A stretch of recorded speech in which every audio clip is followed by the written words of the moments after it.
महाराष्ट्रातील ताज्या घडामोडी पाहण्यासाठी आजच आपल्या न्यूज 15 मराठी या चॅनलला यूट्यूबवर सबस्क्राईब करा। तसेच इंस्टाग्राम आणि ट्विटरवर फॉलो करायला विसरू नका। न्यूज 15 मराठी, आवाज जनसामान्यांचा। हिंगोली शस्त्रक्रियानंतर 43 महिलांना जमिनीवर झोपवलं। आखाडा बाळापूर ग्रामीण रुग्णालयातील प्रकार। हिंगोलीतील आखाडा बाळापूर येथील ग्रामीण रुग्णालयात दिनांक 13 डिसेंबर रोजी हिंगोलीच्या रुग्णालयातील तज्ज्ञ डॉक्टरांकडून महिलेवर शस्त्रक्रिया करण्यात आली। या शस्त्रक्रियेनंतर एक दिवस थांबवण्यात आलं। कुटुंब कल्याण शस्त्रक्रिया झालेल्या महिलेची कॉट नसल्यामुळे चक्क जमिनीवर गाद्या टाकून झोपवण्याचा प्रकार घडलाय। त्यामुळे कडाक्याच्या थंडीत जमिनीवर झोपवल्यानं नातेवाईकांमधून संताप व्यक्त केला जातोय। दरम्यान कळमनुरीचे आमदार संतोष बांगर यांनी ग्रामीण रुग्णालयात भेट दिली आहे। विरोधकाला दुसरं काही काम नसतं। या ठिकाणी आमचे सीएस असतील, या ठिकाणचा मेडिकल अधिकारी असेल, या ठिकाणचा संपूर्ण स्टाफ असेल, अतिशय चांगल्या पद्धतीने काम करतोय। राहिला विषय तुम्ही जे म्हणताय की पेशंटला खाली झोपवलं, ऑपरेशन केलं, खाली झोपवलं, मला वाटतं हे चुकीचं आहे सगळं। त्या ठिकाणी तुम्हाला सांगतो की ज्या हॉलमध्ये पेशंट झोपवलेले होते त्या ठिकाणी एकदम स्वच्छ हॉल, त्या ठिकाणी गाद्या टाकल्या आणि त्या ठिकाणी तुम्हाला सांगतो की एका टाक्याचं ऑपरेशन असतं। एक टाक्याचं ऑपरेशन मला वाटते सकाळी जर ऑपरेशन केलं तर संध्याकाळी त्या पेशंटला डिस्चार्ज असतो।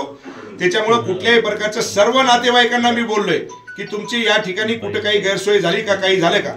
एकाही नातेवाईकांनी तुम्हाला सांगतो तोंडामधून ब्र शब्द काढला नाही।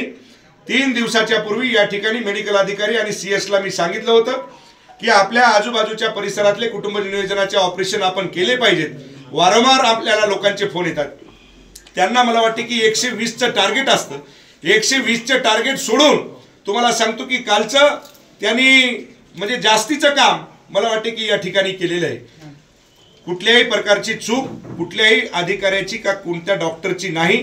सन्माननीय जिल्हा अधिकाऱ्यांना बोललोय, जे बेड कोरोना वार्डातले आमचे मागचे बेड होते ते बेड आता ज्या ज्या पीएससी मध्ये काही बेड नसतील त्या ठिकाणी ते बेड आपण पोहोचुती करणार आहोत। जात नाही ते मान्य आहे, पण हा कॅम्प आहे आणि कॅम्पच्या माध्यमातून तुम्हाला सांगतो की या ठिकाणी बेडची जर संख्या जर पाहिली तर आमच्याकडे कमी होती। या ठिकाणी वसमतचे पेशंट, नांदेडचे पेशंट, या ठिकाणी अर्धापूरचे, या ठिकाणी तुमच्या हातगावचे आजूबाजूचे पेशंट या ठिकाणी तुम्हाला सांगतो की ट्रीटमेंट घेतात। कारण की कळमनुरी मतदारसंघामध्ये बाळापूर असेल, कळमनुरी असेल, या ठिकाणी पेशंटला ज्या पद्धतीने ट्रीटमेंट केल्या जाते मला तरी वाटते की महाराष्ट्रामध्ये सरकारी हॉस्पिटलमध्ये कुठेच ट्रीटमेंट केल्या जात नाही। काल आपण इथे खेड्यातल्या पेशंटचा कुटुंब नियोजनचा कॅम्प अरेंज करण्यात आला होता। सध्या आपण थंडी असल्याने आणि इथे महिलांचा वर्गाचा इथे ऑपरेशन करण्याचा कल वाढतो डिसेंबर आणि जानेवारीमध्ये। अशा वेळेस आपण लॅप्रोस्कोपिक सर्जन, ॲनास्थेटिस्ट आणि इतर डॉक्टरांची चमू देऊन काल इथे कॅम्प आयोजित करण्यात आलेला होता। 43 पेशंट ॲडमिट केले, त्यांचं योग्य रीतीने ऑपरेशन झालं आणि आज सकाळी त्या सगळ्या पेशंटला इथून डिस्चार्जसुद्धा देण्यात आला। त्यांना आपण या सगळ्या सोयी विनामूल्य देण्यात आल्या। 30 बेडच्या रुरल हॉस्पिटलमध्ये डिलिव्हरी झालेले 10 पेशंट, 8 पेशंट ओपन टीएलचे इथे अगोदरच ॲडमिट होते व राहिलेल्या पेशंटला आपण गादी, सतरंजी आणि ब्लँकेटची सोय करून सोय देण्यात आली होती। या सोयीबद्दल नातेवाईक तसेच पेशंट हे संतुष्ट होते। जाताना काही पेशंटनी फीडबॅकमध्ये ऑपरेशन चांगल्या झाल्याचा आपल्याला तसा फीडबॅक देण्यात आलेला आहे।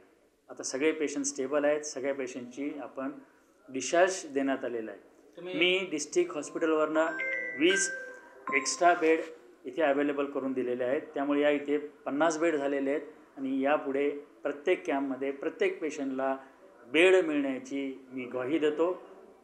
तुम्ही आज सकाळी पाहणी केलेली आहे आणि तुम्ही आता यापुढे काय कारवाई करणार आहात? या प्रसंगाबद्दल मी आता आमची वरिष्ठ टीम पाठवून त्याची सखोल चौकशी करणार आहे आणि याच्यामध्ये जे दोषी आढळतील त्यांच्यावर कारवाई करण्यात येईल। हिंगोली जिल्ह्यामध्ये असे कुठे कुठे प्रकार घडलेले आहेत, काही माहिती आहे? नाही, हा पहिलाच प्रकार इथे घडलेला आहे, पण पेशंट आणि त्यांच्या नातेवाईकांचं काही तक्रार नाही। न्यूज 15 मराठीसाठी प्रतिनिधी नारायण काळे, हिंगोली।